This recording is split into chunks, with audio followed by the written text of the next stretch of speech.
Meus irmãos, a paz do Senhor, para mim é um grande prazer estar aqui mais uma vez com os irmãos. A nossa finalidade aqui é compartilhar um pouco da palavra do Senhor nosso Deus. Estamos aqui nessa sequência estudando a segunda epístola do nosso tão amado apóstolo Pedro. Chegamos hoje aqui no capítulo 3, onde Pedro prossegue dizendo: amados. Então, Pedro está falando para a igreja que estava ali sendo perseguida no primeiro século. Eles estavam naquela região ali da Ásia Menor.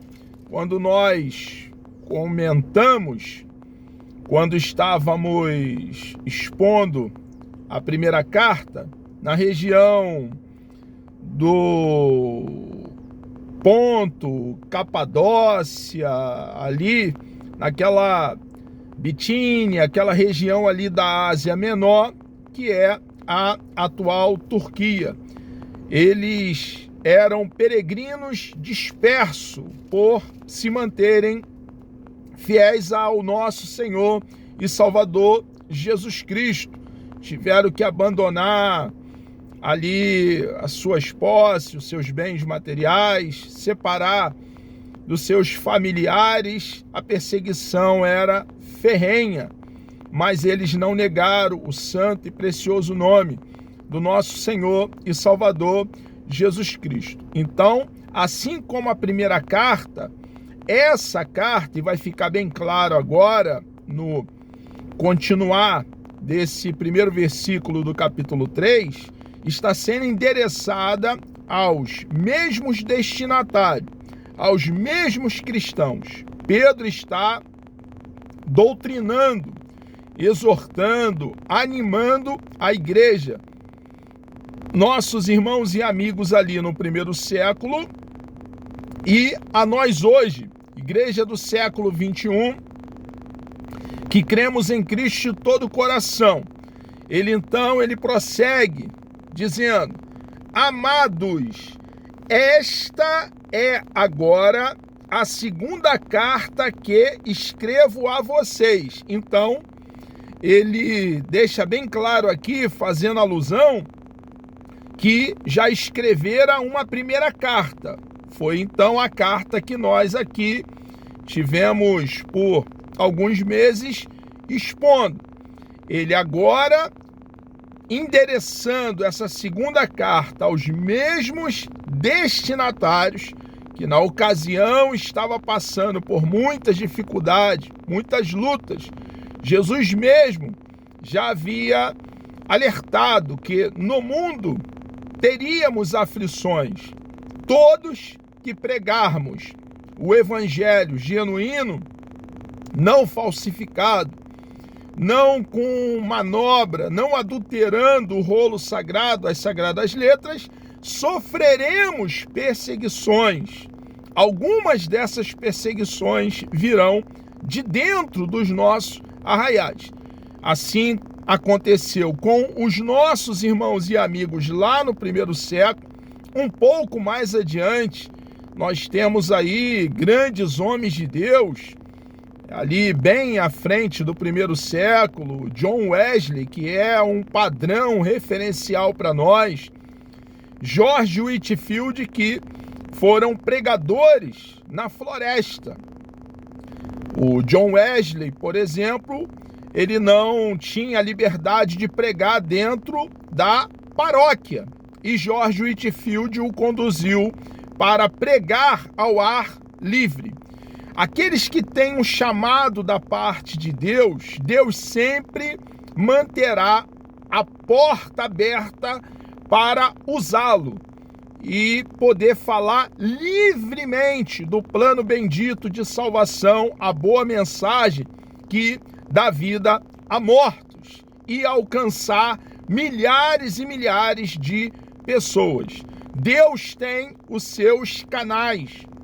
os seus instrumentos, vasos de barros aqui na terra para usar poderosamente.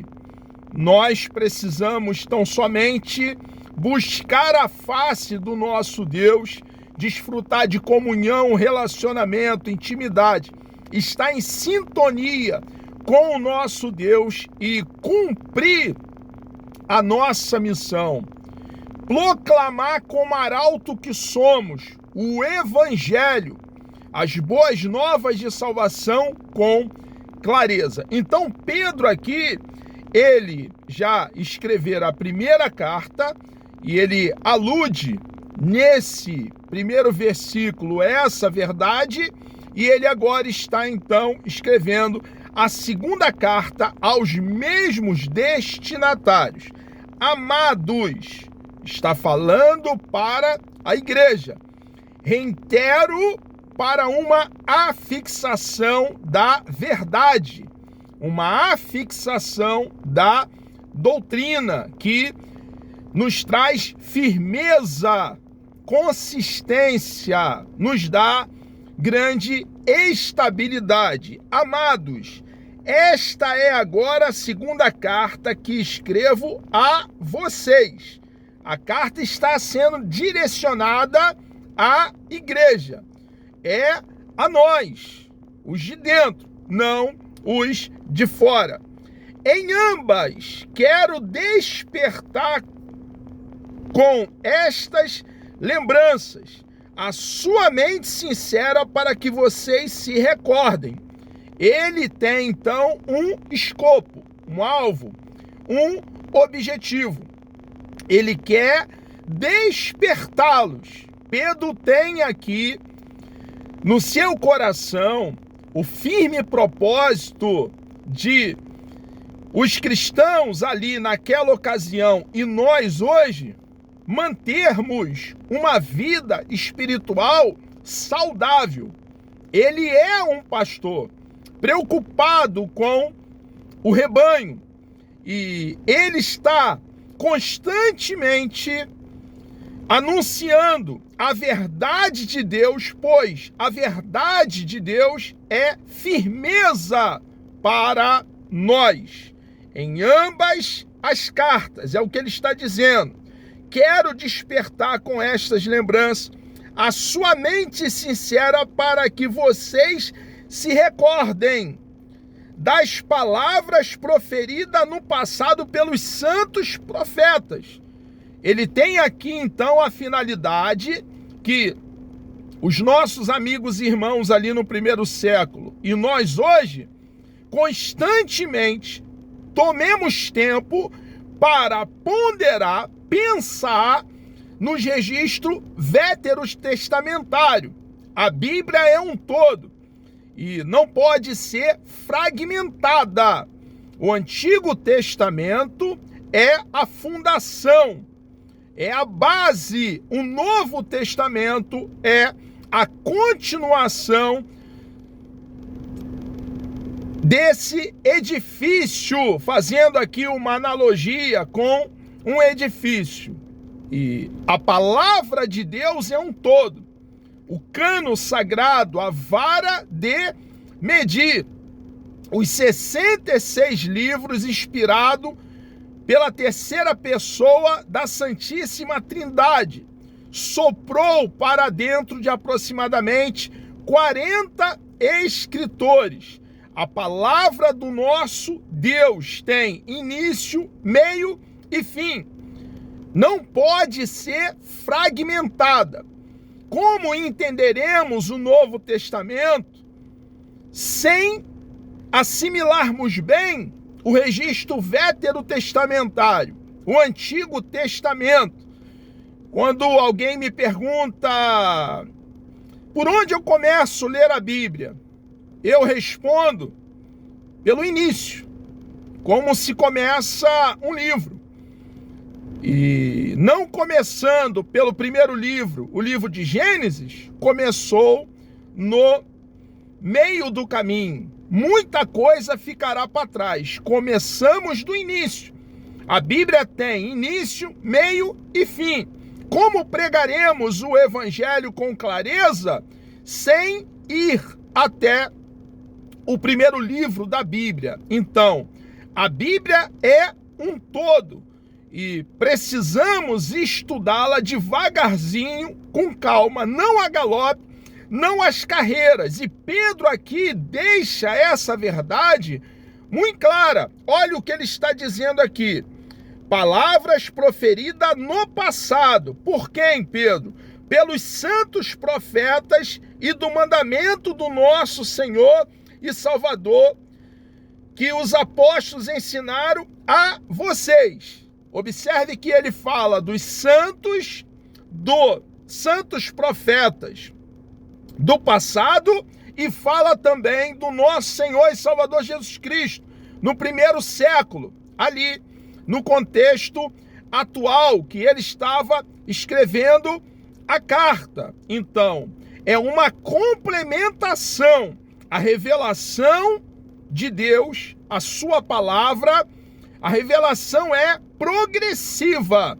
Deus vai falando na história e nós precisamos juntar os mais de 31 mil versículos para entender em cada assunto a vontade do nosso Deus para cada um de nós. Antes de tudo, saibam que nos últimos dias surgirão escarnecedores, zombando e seguindo suas próprias paixões. Então, Pedro deixa bem claro aqui, e nós que temos estudado a primeira carta, e essa aqui, segunda carta, chegando aqui no capítulo 3, no versículo 3, está claro para nós que ele tem em mente os falsos profetas e os falsos mestres que estavam trazendo confusão dentro do rebanho. E ele está dizendo que estes são escarnecedores. E aqui fazemos uma pergunta: o que eles estavam fazendo? Que escarnecer é esse? E ele vai deixar bem claro aqui no segmento do texto.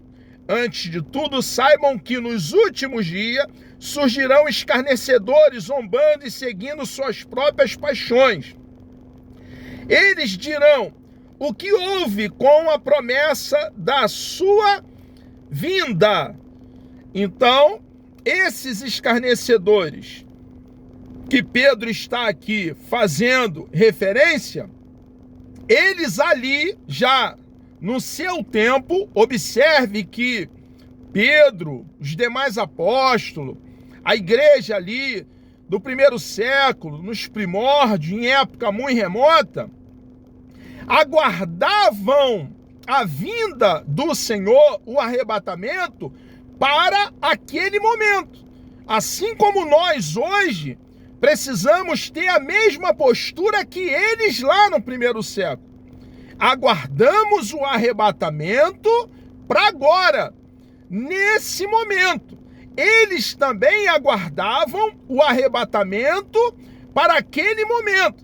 E já ali, naquele momento, havia falsos profetas e falsos mestres dentro ali daquele cenário, daquele contexto qual Pedro estava inserido, zombando, dizendo: cadê a vinda do Senhor Jesus? O arrebatamento da igreja? Nada acontece, tudo está igual, não há nada que indique o seu retorno. Irmãos, nenhuma profecia da Bíblia Sagrada jamais caiu por terra. Todas as profecias, algumas, é claro, que toma uma dimensão escatológica do porvir, se cumprirão. O arrebatamento é uma delas. Mas todas que chegaram o tempo de se cumprir, nenhuma delas foram derribadas, caíram por terra. Todas se cumpriram. Deus é um Deus que vela sobre a palavra dele mesmo. para que essa mesma palavra se cumpra. E o arrebatamento é uma realidade. Nós cristãos precisamos tomar tempo para também estudar sobre essa doutrina preciosa. Quando o nosso Senhor, em um tempo que não pode ser dividido, é a conotação, a definição da palavra num momento. Ele vai nos arrebatar. Aqueles que estão no Senhor e já partiram para a eternidade, os nossos amados irmãos de todos os tempos, todas as épocas, que já estão no Senhor e já partiram para a eternidade, nesse momento do arrebatamento que ocorrerá em um tempo que não pode ser dividido, ressurgirão. Primeiro, nós que estivermos vivos, seremos arrebatados e encontraremos com eles, os nossos irmãos nos ares, e estaremos para sempre com o nosso amado e bondoso Deus, o Deus de toda a graça. Receberemos um corpo glorificado a partir desse corpo aqui. O nosso Deus, irmãos, a nossa herança, o nosso galardão, o nosso quinhão, a nossa porção, estaremos com Ele para sempre, por toda a eternidade. Aqui, Pedro deixa bem claro que surgirão escarnecedores zombando e seguindo as suas próprias paixões. Eles dirão: o que houve com a promessa da sua vinda? É o escarnecer daqueles que estão mortos em delitos e pecado, cegos, guias de cegos, tropeçam nessa vida por desprezarem o eterno Deus, o Deus Todo-Poderoso. O que houve? Vão dizer esses escarnecedores que já diziam naquela época em que Pedro vivia, e surgiriam ainda muitos outros. Estes fariam escolas e os seus discípulos estão aqui hoje, também no século 21, zombando, escarnecendo do arrebatamento da igreja. E nós fomos alertados de antemão por intermédio dessa carta registrada no primeiro século. Doutrina para nós cristãos, hoje, do século 21. O que houve com a promessa da sua vinda? Desde que os antepassados morreram, tudo continua como desde o princípio da criação. O que eles dizem, esses escarnecedores? Nada mudou. Cadê o arrebatamento? E a impressão que fica para nós estudando aqui, essa colocação que está aqui no versículo 4, é que esses zombadores não são de fora. São zombadores que conhecem a palavra de Deus. São falsos profetas, falsos mestres que se apostataram da fé, abandonaram a fé, mas continuaram dentro dos nossos arraiais, causando distúrbio, problema, fazendo alguns incautos desmaiarem na incredulidade, fazendo alguns desprovidos de conhecimento bíblico tropeçarem e duvidarem na incredulidade. Mas Pedro continua. Pedro está se referindo aos escarnecedores, que escarnece da vinda de Cristo, dizendo que nada acontece, nossos antepassados já não estão mais aqui, já passaram e não acontece nada. Jesus não arrebata a igreja, mas estes zombadores, escarnecedores, é o que Pedro está aqui nos orientando, mas eles deliberadamente se esquecem de que há muito tempo pela palavra de Deus existe céus e terra, esta formada da água e pela água o mundo daquele tempo foi submerso e destruído. O que Pedro está aqui afirmando? Ele está dizendo que eles esquecem que Deus é um Deus de palavra, que a terra, os mares, o bom mundo de Deus, aqui nesse sentido eu estou aludindo ao cosmo, os céus, a terra, os mares, os riachos, as florestas, a natureza, está de pé pelo poder da palavra do Deus eterno.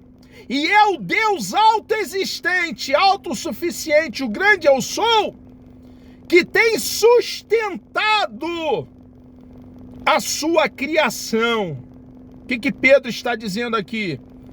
Que quem prometeu o arrebatamento da igreja, a vinda do Senhor, é um Deus de palavra, é um Deus que fala e o que fala se cumpre. É o argumento que Pedro está aqui usando e é a convicção que nos traz grande refrigério e consolo, que a palavra de Deus jamais poderá cair por terra. Ele é um Deus de palavra que sustenta a sua bendita e preciosa palavra. Pela mesma palavra, ele prossegue: os céus e a terra que agora existem estão reservados para o fogo. O que ele está dizendo aqui? Que houve juízo de Deus no passado, com relação ali ao dilúvio. E essa terra passará por juízo. Aqueles que dão de ombro para o Evangelho, desprezam nosso Senhor e Salvador Jesus Cristo. Quando desprezam o nosso Senhor e Salvador Jesus Cristo, viram as costas para aquele que é a ressurreição e a vida, e receberão a paga que convém às suas atitudes. Guardados, os céus e a terra que agora existem estão preservados para o fogo, guardados para o dia do juízo e para a destruição dos ímpios. Deus vai trazer os escarnecedores, os zombadores, todos que desprezam o Evangelho, a juízo. Um dia toda língua confessará que Jesus Cristo é o Senhor, para a glória de Deus Pai. Não se esqueçam disto.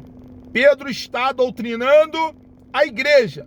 Dentro desse contexto de zombaria, de falsos profetas e falsos mestres, doutores, zombando da vinda do nosso Senhor e Salvador Jesus Cristo, essa sólida doutrina, bem calcada, fundamentada, apoiada biblicamente.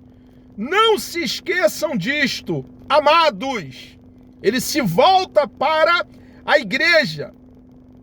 No meio de todo esse escarnecer e zombaria com relação à vinda do Senhor, o arrebatamento da igreja, não se esqueçam disto, amados. Para o Senhor, um dia é como 1000 anos, e 1000 anos como um dia. Pedro está aqui deixando bem claro, irmãos, que o tempo de Deus não é o mesmo que o nosso. E ele, no tempo dele, ele vai cumprir e vai nos arrebatar, nos arrancar em um tempo que não pode ser dividido aqui da face da terra para estarmos para sempre com ele.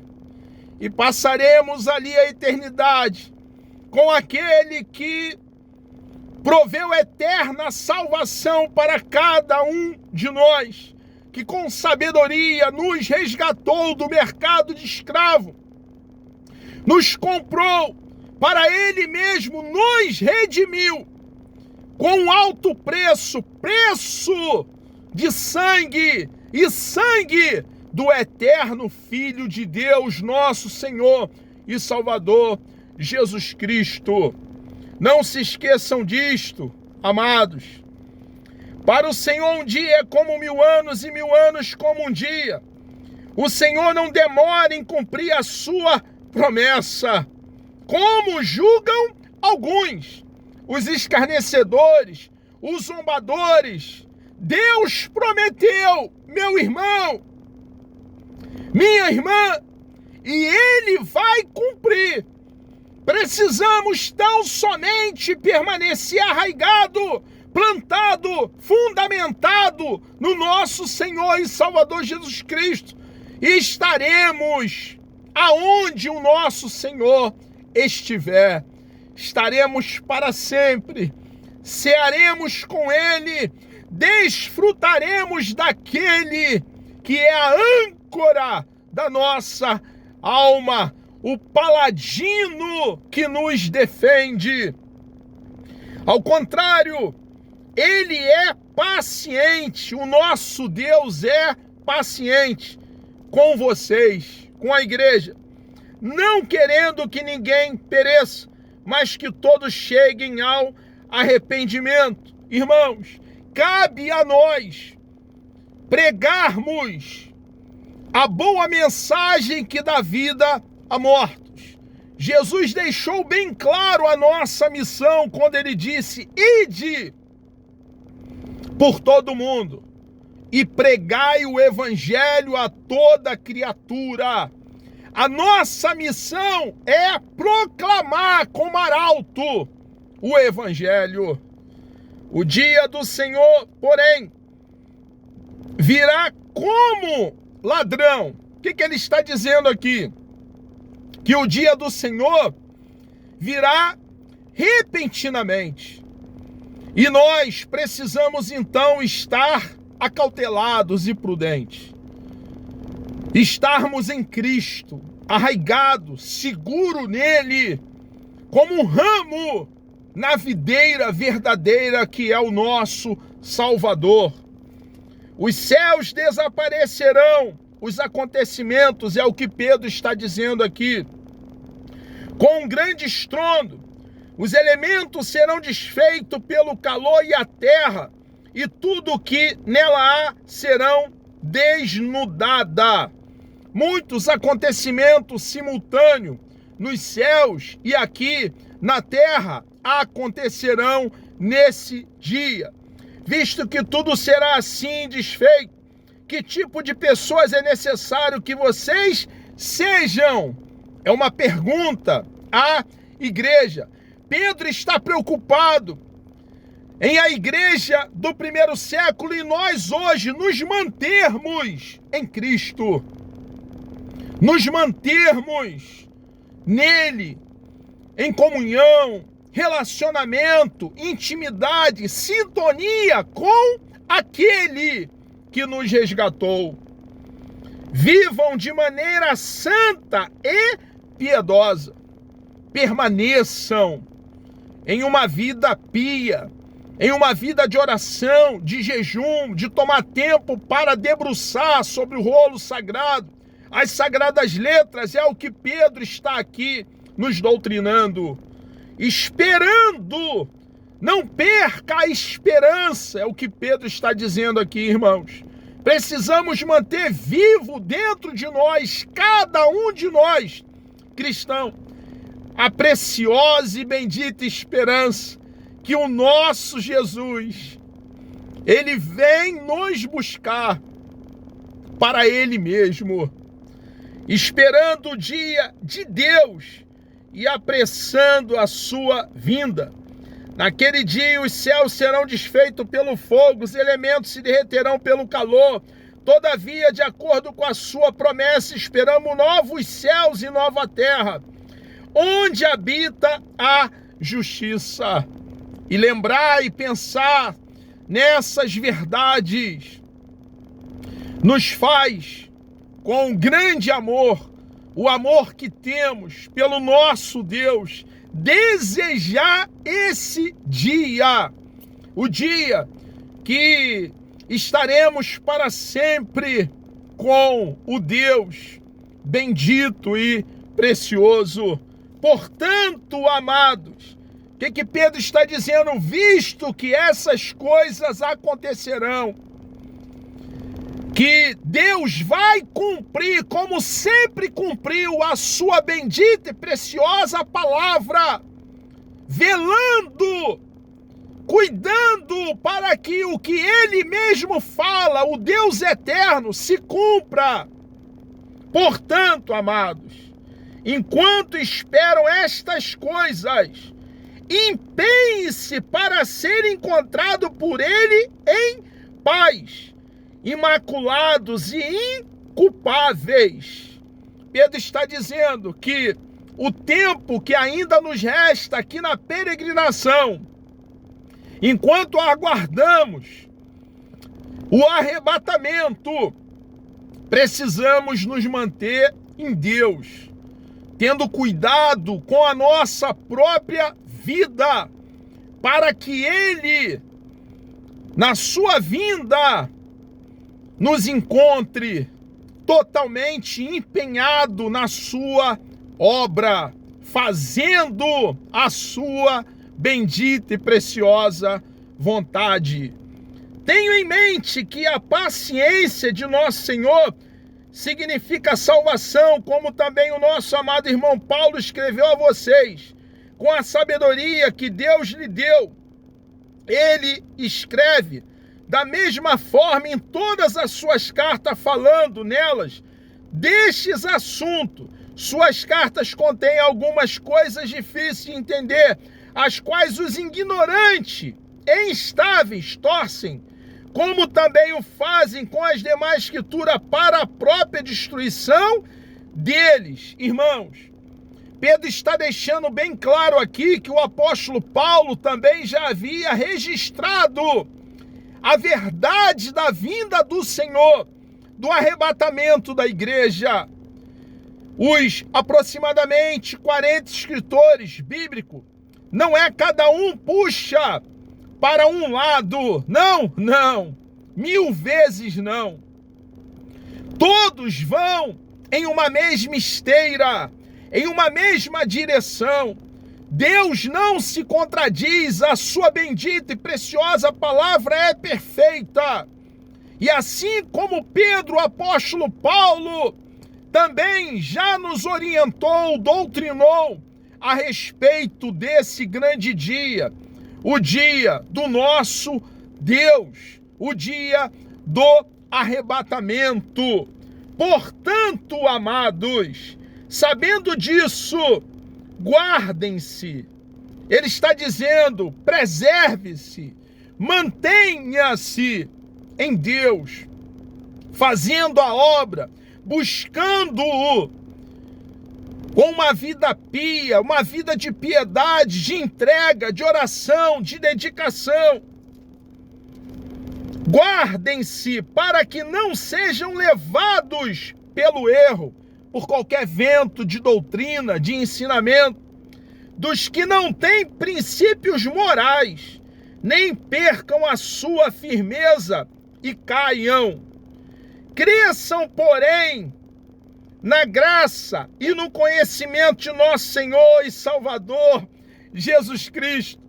Pedro está aqui nos orientando, irmãos, a continuarmos estudando, examinando a Escritura, fazendo a obra de Deus, sendo estrategista para alcançar todos os moradores da terra com a verdade que nos alcançou. Fomos feridos pelo Evangelho para alcançar vidas para o nosso amado, bendito e precioso Deus. A Ele, Pedro aponta para a fonte, e a fonte é o nosso Senhor e Salvador, Jesus Cristo. A Ele seja a glória, agora e para sempre. Amém. Meus irmãos, chegamos aqui ao término de mais uma exposição e com essa exposição fechamos aqui mais essa preciosa epístola, a segunda, do nosso tão amado apóstolo Pedro. Que Deus vos dê um dia abençoado e no próximo encontro estaremos aí então caminhando, ponderando, pensando, refletindo sobre mais uma carta, uma epístola, um livro que compõe o cânon sagrado, a vara de medir. Vamos orar? Deus amado, nós engrandecemos o teu nome. Muito obrigado, meu Senhor, por essa grande oportunidade que o Senhor nos concede de estarmos aqui falando do teu amor, da tua palavra. Deus amado, muito obrigado, ó Pai, por tudo que o Senhor já fez por nós ali naquela pequena colina chamada Gólgota, o lugar da caveira no Calvário. E por nos dar a promessa, ó Pai, que nos traz grande refrigério e consolo, de vir um dia nos buscar para o Senhor mesmo. Muito obrigado, ó Deus, pela tua grande obra, pela tua bondade, a tua misericórdia. Muito obrigado. Ó Deus Santo, nos dê coragem, ânimo, poder, para continuar cumprindo, ó Deus, o nosso chamado. Nos ajude, ó Pai. Entregamos nossas vidas nas tuas mãos. Te louvamos, ó Deus, por tudo e assim oramos. Em nome de Jesus.